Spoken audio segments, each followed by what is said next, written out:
Então, continuando aqui a nossa aula, a gente segue falando das doenças hematológicas, né, na nossa segunda parte da aula. A gente inicia definindo o que são as doenças hematológicas. Deixa eu pegar aqui meu marca-texto. A gente tem como definição de doenças hematológicas aquelas doenças que comprometem a produção dos componentes do sangue.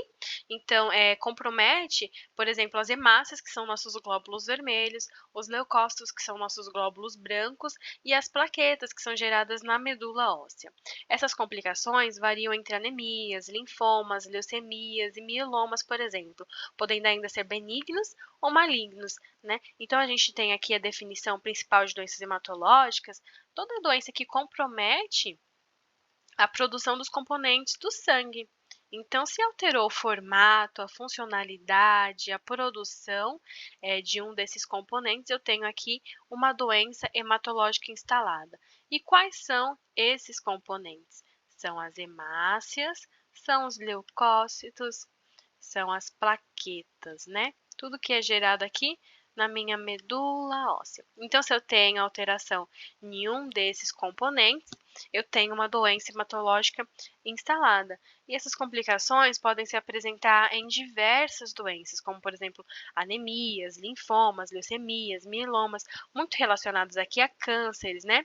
Mas na nossa aula a gente não vai abordar todas essas doenças, a gente vai conversar aqui sobre alguns tipos de anemias e bem brevemente sobre a leucemia, porque o foco da nossa aula aqui não é oncologia. Eu acredito que na oncologia vocês vão conhecer mais sobre esses tipos de câncer, inclusive reabordar novamente aqui a parte infantil.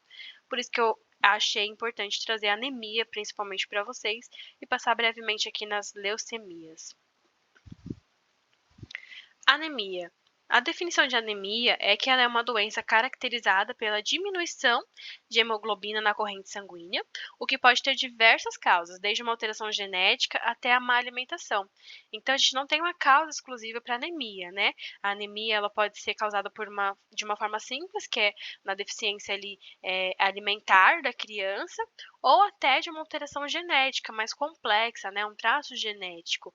Então, não temos um fator só, a gente tem diversos fatores, e a principal característica da anemia é sim essa diminuição aqui, ó, de hemoglobina. Então, eu tenho uma diminuição da hemoglobina, por isso que os sintomas, independente do meu tipo de anemia, vão ser praticamente os mesmos. Segundo a Organização Mundial da Saúde, a OMS, a anemia é um grave problema de saúde, que leva inclusive a impactos sociais e econômicos, pois além de afetar o desenvolvimento cognitivo e motor da criança, também causa fadiga e redução na produtividade. Além disso, quando ocorre durante a gravidez, pode se relacionar com baixo peso ao nascer dos recém-nascidos, podendo aumentar a mortalidade materna e perinatal. Então, olha aqui que interessante, né? A anemia, ela não causa só uma alteração ali na diminuição da minha hemoglobina. Tem outros aspectos que a presença da doença vai interferir na vida da criança, vai impactar, que são esses impactos socioeconômicos, né? Então, quando a criança ela tem um processo de anemia, vai afetar aqui, ó, o desenvolvimento cognitivo da criança, né? Fazendo com que ela não desenvolva ali, se não se desenvolva socialmente, né, no espaço onde ela foi criada, onde ela habita. Ela vai ter um déficit motor também, né, no desenvolvimento da criança. Então, é uma criança que vai ter dificuldade no crescimento, dificuldade ali na parte motora, além do sintoma característico de fadiga e redução da produtividade, que interfere aí nessa parte mais econômica também, social da criança. E fora também fatores de atenção pública, né, que são os índices de atenção pública, né. Então, na atenção pública, muita gente monitora aqui a mortalidade materna e perinatal. Então, as crianças que morrem ao nascer, né, meio contraditório esse termo, e a mãe que também é gestante ali acaba tendo uma morte pós o parto, né? Então são índices de controle público. É um dado muito interessante a gente analisar que a anemia ela não só interferiu nessa parte de hemoglobina da criança, de sistema dela, mas ocasionou todo o movimento ao redor, né? Então ela tem ali uma alteração, um impacto socioeconômico. A gente tem alteração nos nossos índices de saúde pública porque pode favorecer a mortalidade materna e perinatal. Então, é um fator que abrange diferentes setores, né? A gente tem diversos tipos de anemia. Algumas pessoas acreditam que a anemia é uma única modalidade, né? A gente tem um tipo só de anemia, a gente fala de anemia, a gente está falando de uma coisa específica, mas não é. A gente tem diferentes tipos de anemia, inclusive muito mais dos que eu coloquei aqui na aula, né? A gente vai falar em aula da falciforme, da ferropriva e da talassemia, mas a gente tem muito mais tipos. E fica a dica aí para quem quer conhecer um pouquinho mais sobre esse assunto, pesquisar sobre os outros tipos de anemia, se aprofundar nessa parte hematológica, vale a nível de conhecimento, mas a nível de acometimento infantil, essas são as que mais acometem o público.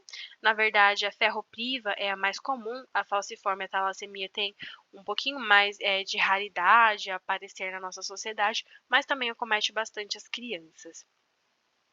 A gente inicia falando então da ferropriva, que é a modalidade mais comum, a gente acaba encontrando mais nos hospitais, que é uma quantidade insuficiente de glóbulos vermelhos saudáveis devido a muito pouco ferro no organismo. Então, a característica principal da anemia ferropriva é esse pouco ferro no organismo, né? O que o nome já sugere, né? Então, aqui a gente tem no nome aqui, ó, ferro. Então, se serve de macete para vocês memorizarem aí, de repente, para a prova, né? A ferropriva começa aqui com o nomezinho de ferro, então vocês já relacionam aí a ausência de ferro no organismo, né? Então, essa ausência de ferro ocorre em decorrência desse baixo volume de glóbulos vermelhos saudáveis, né? E sem ferro suficiente, os glóbulos vermelhos não conseguem transportar a quantidade necessária de oxigênio. Então, a gente tem aqui, ó, uma baixa oxigenação dos tecidos do nosso corpo, né? Que gera algumas alterações para a criança também. E a deficiência de ferro leva naturalmente a um processo de anemia, ou seja, a diminuição da produção das células sanguíneas e pode retardar o desenvolvimento dos fetos. Então, a gente tem aqui, ó, a retardação do desenvolvimento dos fetos quando essa anemia ferropriva acomete a mãe.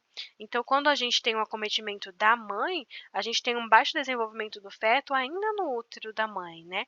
Então, é uma anemia que não acomete só as crianças, acomete aqui adultos, né? Como o baixo nível de ferro no organismo normalmente está relacionado à má alimentação, né? Então, isso daqui independe de ser criança ou adulto, ele ocasiona em determinadas pessoas, né? Mas a gente tem um maior acometimento no nosso público infantil, mas algumas mãezinhas também podem apresentar, o que gera malefícios aqui para o feto. Então, sintetizando, né? Esse slide aqui para vocês memorizarem melhor. A anemia ferropriva, a gente tem uma diminuição ali do ferro, né? Devido a uma diminuição da hemoglobina, o que gera uma baixa de hemácias, né? Que gera uma baixa oxigenação nos nossos tecidos. E quais são os sintomas da anemia ferropriva? A gente tem sintoma aqui de fadiga generalizada, muitos sintomas vão estar correlacionados, por exemplo, aqui a apatia também está relacionada a essa fadiga, a falta de disposição, a dificuldade de aprendizagem. Então, aqui a gente relaciona muito a essa falta de energia da criança. Então, é uma criança que não vai querer brincar, que não vai se desenvolver bem na escola, é uma criança que vai dormir muito, muito cansado o tempo todo. Às vezes o pai pode até achar que a criança é preguiçosa e nem é por uma caracterização assim de preguiça, né? É porque ela está com uma indisposição, ela está muito cansada, ela está com uma fadiga. Essa falta de ferro, essa baixa nas hemácias do nosso organismo gera uma fadiga, assim. O nosso organismo acaba retendo energia para outros processos. Então, se a criança brinca, se a criança corre, se a criança é uma criança enérgica, o organismo dessa criança anêmica vai dispersar muita energia que ele poderia armazenar para uma situação mais emergencial. Então, o organismo da criança acaba retendo essa energia e a criança fica um pouquinho fadigada, né, apática, sem disposição, não se desenvolve bem na escola. E outros sintomas também relacionados é a falta aqui de apetite. Então, a criança que tem uma falta de apetite, ela tem um agravamento do quadro de anemia. Normalmente, ela vai desenvolver esse quadro de anemia porque ela não se alimenta da forma correta, né? Mas se ela mantém a falta de apetite, é mais difícil da gente reverter esse quadro, né? Justamente porque ela não está se alimentando da maneira que deveria, fica mais difícil a gente repor esse ferro no organismo dela. Uma outra característica é que a palidez de pele e mucosas, né? Principalmente aqui, ó, na parte interna dos olhos, gengiva e palmas das mãos, que são regiões do nosso corpo que costuma ser avermelhadinho, né, justamente pela vascularização, né. As nossas mucosas são bem vascularizadas, principalmente aqui na boca, no olho, por isso que elas são avermelhadas pela perfusão sanguínea mesmo. E quando você tem uma baixa nessas hemácias, né, quando você tem uma baixa nessas células sanguíneas, naturalmente você perde essa coloração vermelha, porque você está em déficit, né, dessas células, dos glóbulos vermelhos. Então, naturalmente fica esbranquiçado, porque você está ali, falando mais popularmente, né, com pouco sangue, né, pouca vascularização ali daquela região. As causas da anemia ferropriva estão muito relacionadas à alimentação, é a principal causa aqui da anemia ferropriva, a gente pode até grifar aqui que é a principal é a alimentação pobre em ferro. Então, não necessariamente, importante a gente frisar isso também, né? Não necessariamente a criança ela vai ser uma criança gordinha ou uma criança magrinha, né? Crianças gordinhas também podem ter uma alimentação pobre em ferro. Não está relacionada ao estado de magreza da criança, né? A criança pode comer muitas coisas e por conta disso ela desenvolver uma obesidade, mas ela deixa de comer alimentos ricos em ferro, e isso pode causar, sim, um processo de anemia na criança. E um outro fator que gera também o processo de anemia ferropriva é a diminuição da quantidade de ferro no organismo, em decorrência, por exemplo, de um processo hemorrágico, né? Então, a criança está tendo um sangramento acentuado, né? Que o quadro de hemorragia é um sangramento acentuado, então ela acaba ali perdendo também muitas células sanguíneas por conta daquele sangramento, e ali também se vai ferro, né? Então, ela desenvolve ali um processo anêmico por conta dessa perda sanguínea. O diagnóstico da anemia ferropriva pode ser feito através de hemograma, né? Então, a gente faz ali uma coleta de sangue, principalmente na análise da hemoglobina, a gente consegue diagnosticar a ferropriva, mas tem outros fatores que nesse hemograma a gente também vai conseguir identificar.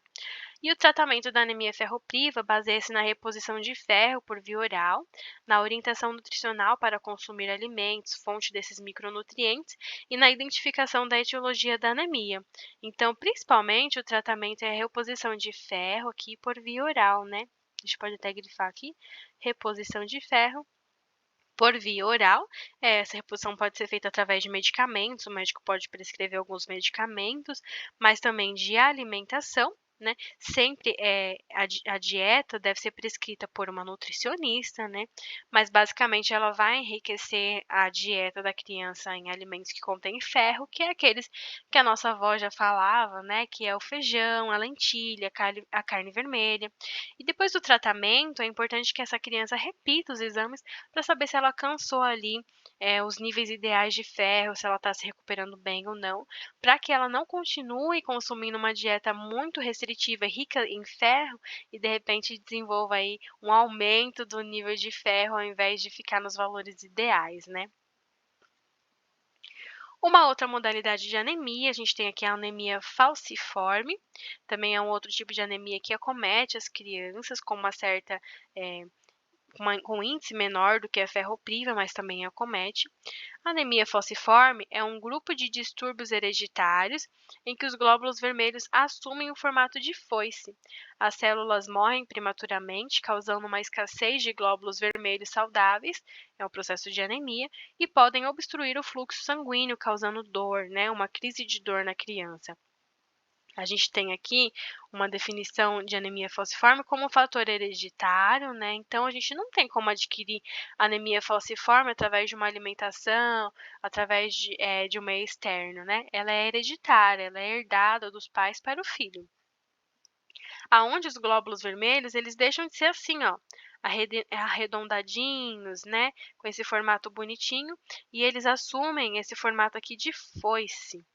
Por isso, a gente também pode relacionar aqui, ó, o formato de foice à anemia falciforme, né? Então, aqui relacionado à forma de foice, né? Também fica um macetezinho para vocês decorarem aí para a prova. É uma característica essencial aqui da anemia falciforme, né? Que é a identificação desses glóbulos vermelhos em formato de foice. E esse formato de foice, ele acaba prejudicando, porque essas células aqui, elas morrem prematuramente, né, por conta da ausência de O2 e de alguns outros fatores bioquímicos, ela morre precocemente.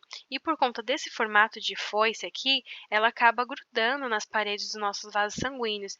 Então, ao invés dela passar perfeitamente, igual se ela tivesse um formato arredondado, esse formato de foice faz com que ela enganche, às vezes, na nossa parede sanguínea, e ali ela vai causando uma aglomeração, né? Imagina assim, por exemplo, aqui que a gente tem aqui um canal sanguíneo, né?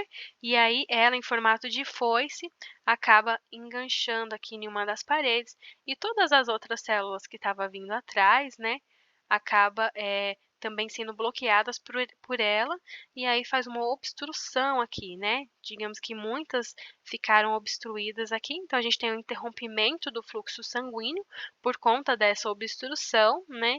E isso gera um processo de dor muito intenso na criança, ela tem uma crise de dor. A dor da anemia falciforme é muito grande, gente, é uma dor intensa mesmo.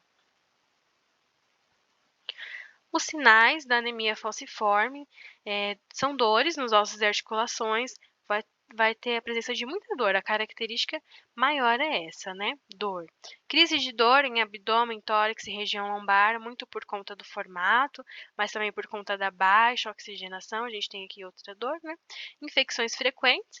Por conta dessa deficiência em hemoglobinas, né? Baixos índices de glóbulos vermelhos, a criança acaba ficando vulnerável a infecções, né? Então, ela comete com mais frequência de infecções. Tem um retardo no crescimento e atraso da puberdade da criança, então aqui interfere no crescimento da criança.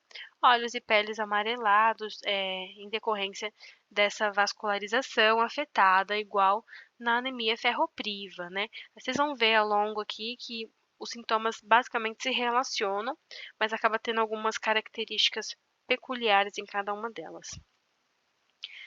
A causa da anemia falciforme é hereditária, né? É causada por uma mutação genética, então a gente pode grifar aqui, responsável pela deformidade dos glóbulos vermelhos. Para ser portador da doença, é preciso que o gene alterado seja transmitido pelo pai e pela mãe. Se for transmitido apenas por um dos pais, o filho terá o traço falciforme que poderá passar para seus dependentes, mas não a doença manifesta.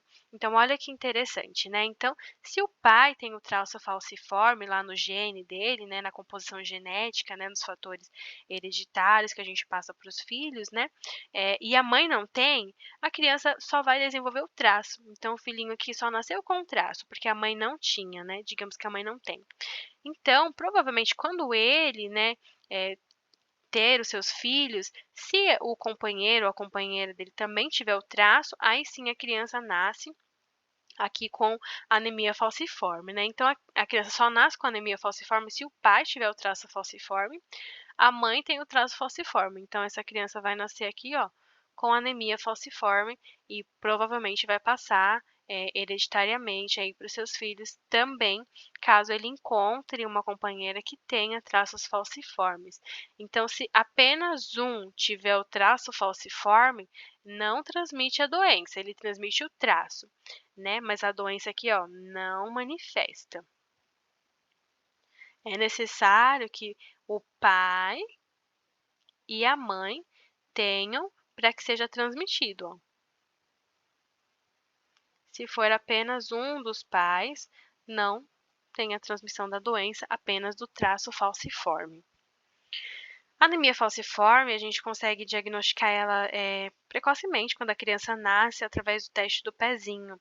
Então, a gente identifica ela precocemente. Normalmente, a criança vai tratar por toda a vida, né? E a gente vê que o tratamento é feito com o uso de medicamentos, e em alguns casos pode ser necessária a transfusão sanguínea.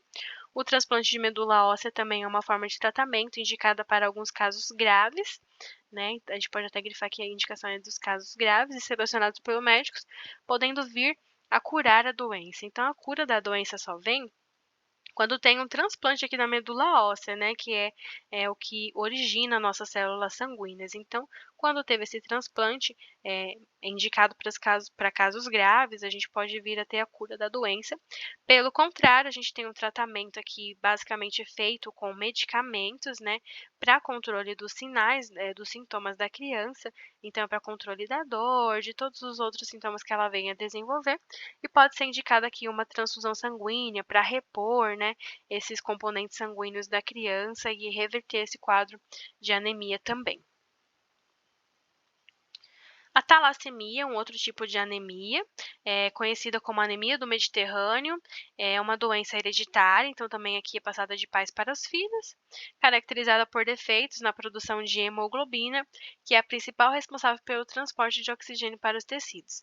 A talassemia é uma doença genética e hereditária, não sendo contagiosa e nem causada por deficiências nutricionais.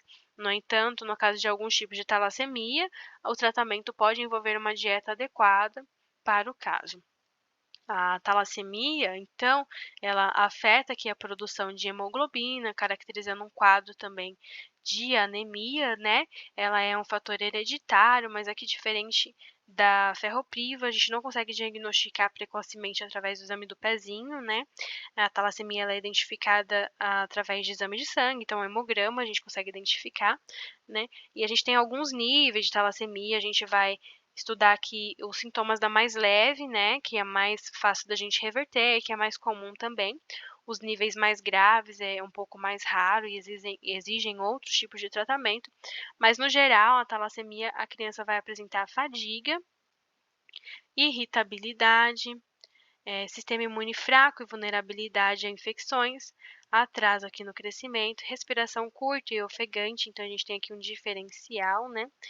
Palidez e falta de apetite. Então, a gente pode observar que, no geral, as anemias tiveram basicamente os mesmos sintomas. Não sei se vocês observaram, mas basicamente as crianças vão apresentar fadiga, vão apresentar cansaço, apatia, vão apresentar uma palidez, né? Vão apresentar um atraso, uma deficiência no crescimento, no desenvolvimento da criança. Elas vão estar mais suscetíveis a infecções devido a essa vulnerabilidade, né? E a gente tem entre elas algumas características, por exemplo, aqui na talassemia já apareceu uma respiração curta ou ofegante com facilidade. Então vocês podem grifar aí como diferencial, né? Pode até cair na prova, né? E aqui, na anemia falciforme, a gente tem a característica principal, que é a presença de dor. Então, aqui eu tenho dores intensas, né? Principalmente em ossos, articulações, em abdômen, que não tinha nas outras, né? Pelo contrário, os outros também, os outros sintomas são comuns. E aqui na ferropriva, que é o mais comunzão, né? Eu não tenho nenhum sintoma diferenciado, mas eu tenho a característica essencial, que é essa ausência de ferro, né? Então, a particularidade da ferropriva é essa baixa concentração de ferro. A característica da falciforme, né, é a presença de dor nas crianças e as células, os glóbulos vermelhos assumindo esse papel de foice, esse formato de foice. E aqui na talassemia, eu tenho essa respiração curta, ofegante, com facilidade, como um sintoma mais característico. As causas da talassemia, então, é hereditário, só pode ser de pai para filhos, a gente não tem outra forma de adquirir, né?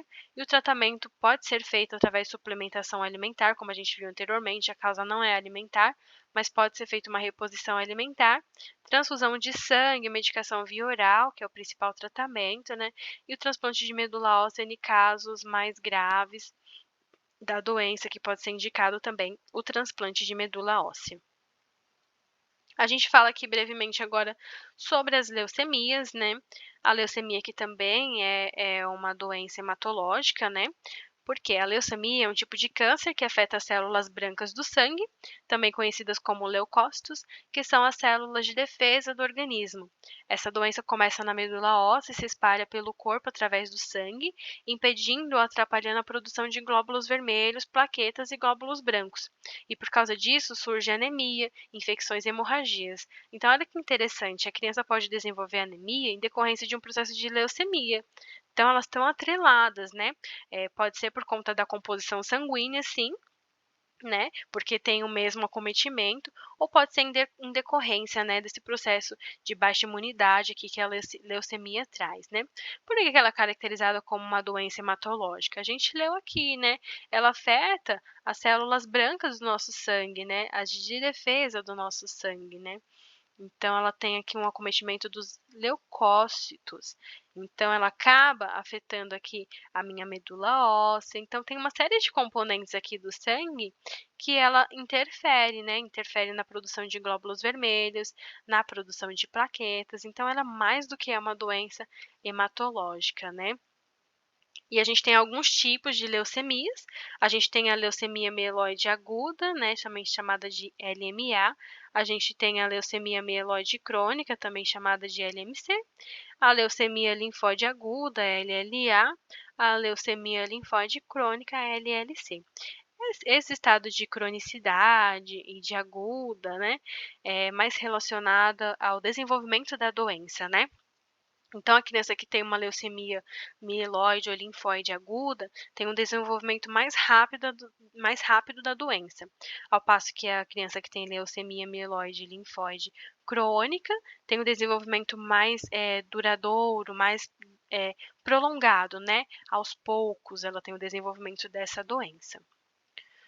Os sintomas da leucemia no geral, né, é aqui uma palidez, cansaço e sonolência, hematomas, né, característico aqui das leucemias, febre, constantes infecções, justamente por conta desse estado de vulnerabilidade da criança. Todos esses são característicos, né, nem vale a pena ficar grifando. Os linfonodos, né, caroços e baços aumentados, então a gente tem linfonodo no nosso sistema linfático, né, são os nossos gânglios. Então, quando você palpa aqui a região do pescoço, a região axilar, a gente tem presença de linfonodos. E quando eles estão aumentados, a gente consegue palpar eles bem fácil mesmo, assim, sabe? Então, é uma alteração do nosso sistema de defesa, né? Eles são órgãos, tanto o linfonodo quanto o baço, eles compõem aí o nosso sistema de defesa, né? Então, quando eles estão aumentados, é sugestivo, sim, de alguma doença instalada, de algum processo infeccioso, né? É importante. O baço, ele também faz parte desse sistema linfático e ele atua na remoção dessas hemácias, né, lesionadas e também na produção de glóbulos vermelhos. Então, ele é um importante órgão do nosso sistema hematológico, né? Ele faz parte do linfático, mas ele também é um importante órgão desse sistema hematológico. Quando eles estão aumentados, eles estão alterados, né? O baço, ele fica aqui mais na região abdominal, então você também consegue ali verificar um baço aumentado, também é uma característica bastante complicada, importante, né? De gravidade.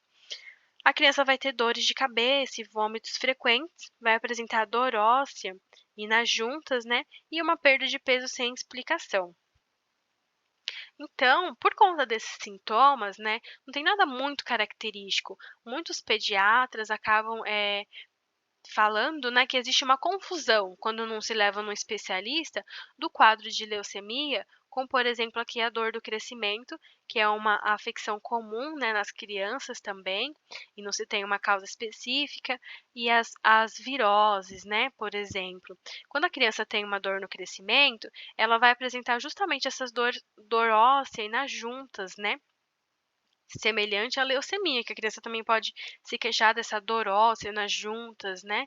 A diferença de um processo de leucemia para uma dor do crescimento é que a leucemia causa uma dor mais intensa na criança, né. A dor do crescimento não, você colocando dói também, mas você colocando ali uma bolsinha morna, um medicamento, você consegue melhorar a dor, né, diferente aqui da leucemia, que você não consegue reverter tão fácil esse quadro de dor e ele vai ser recorrente, né, vai se manifestar muitas outras vezes.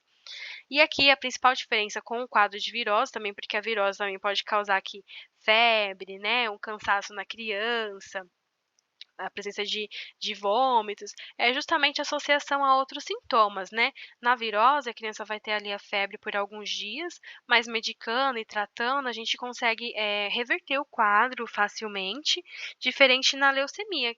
A gente pode até melhorar ali o estado febril dela, mas ela vai apresentar por um período muito prolongado, aquele período de febre, e vai estar associada aqui a outros sintomas, né. Então ela vai apresentar outros sintomas. É uma forma da gente diferenciar, mas não tem como a gente, padronizar, né, que, vai ser dessa forma, então a dor do crescimento ela é um pouco mais fraca, ela passa com o uso da bolsa, a leucemia não. Então não tem como a gente padronizar essas coisas. São meios que a gente consegue diferenciar uma coisa da outra, mas é importante a gente frisar que é o menor sinal, né, na presença de algum daqueles outros sintomas. A gente deve levar nossos filhos, nossos pacientes a um especialista, a gente deve direcionar a equipe médica, né, a gente deve se atentar à presença desses sintomas na criança, porque eles são importantes para diagnóstico de uma leucemia. A gente sabe que o quanto antes a gente diagnosticar, melhor para o tratamento daquela criança. Então, caso a criança esteja apresentando hematomas na pele, você não saiba o motivo, com febre, ela está referindo muita dor, então você se direciona ao médico. Então, leva a sua criança ao médico para que seja feito exames, né, e possa ocorrer o diagnóstico mais correto da doença e não confundir uma leucemia com uma dor do crescimento, porque pode ser prejudicial à criança. E agora sim, pessoal, a gente sim finalizou a nossa aula. Acredito que tenha sido um pouquinho mais extensa a aula de hoje, mas eu agradeço a companhia de vocês, a paciência em estar aqui estudando comigo, né. Peço que vocês busquem essas fontes, tudo que, de repente deixou uma dúvida ou deixou uma pontinha de curiosidade, se aprofundem, estudem, né. A criança é um dos nossos pacientes mais complexos, né, da gente atender, então tudo que a gente tem de pontinha de curiosidade vale muito a pena a gente buscar conhecimento, se informar para adquirir conhecimento e ser um profissional melhor lá na frente, né. Então é isso aí, recomendo que vocês estudem, obrigada pela companhia por hoje, e tenham um bom término de aula, uma boa noite para vocês.